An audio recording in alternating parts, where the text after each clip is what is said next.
மக்களே, இன்று நாம் திருக்குறள் 397ஆம் குறளை பார்க்கிறோம். இது திருக்குறளின் பொருட்பால் பகுதியில் உள்ள அரசியல் என்னும் இயலில் இடம்பெற்றுள்ள கல்வி அதிகாரத்தின் 7 குறள்.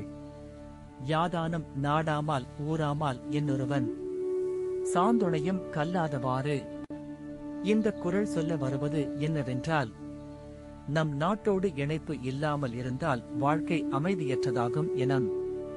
நிலம், ஊர், நாட்டைச் சேர்ந்ததல்லாதவராக இருந்தால் அடிப்படை உணவையும் பெற முடியாத நிலையில் உள்ளார் என்று கூறுகிறது.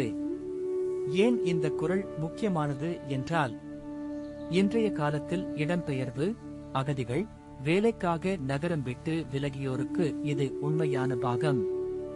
நிலம் இல்லாதவரின் கவலை பலதாகி உழைப்பு, துன்பம் அதிகரிக்கும்.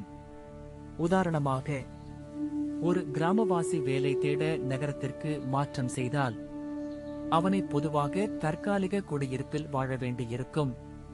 அதனால் ஊட்டச்சத்து, மருத்துவம் இவைகளில் சவால்கள் வரும். மற்றொரு உதாரணம், குன்றில் வாழும் குடும்பம் புயலால் வீட்டை இழந்து நிலம் இல்லாதவராக மாறி வீழ்ந்த நலன்களில் அடைப்பவர். இன்றைய வாழ்க்கையில் இந்த குறளை நாம் பின்பற்றினால் நம் சமூகத்தில் உண்மையான வீட்டை அமைக்க, குடியிருப்பை உறுதி செய்ய உள்ளூர் கூட்டுறவுகளை வலுப்படுத்த வேண்டும். அதன் மூலம் எவரும் அகதியாகாமல் உணவு பாதுகாப்பு பெற முடியும். அதனால் நாட்டின் நிலை, ஊரின் வளர்ச்சி, ஒவ்வொரு மனிதனின் நிலைமையையும் கவனித்து ஒவ்வொருவரும் வறுமையிலிருந்து விடுபட்டு அமைதியான உணவை அனுபவிக்க முடியும். இதுதான் இந்த குறள் மிக அழகாக எடுத்துக் கூறுகிறது. யாதானம் நாடாமால் ஊராமால் என்னொருவன் சாந்துணையும் கல்லாதவாறு.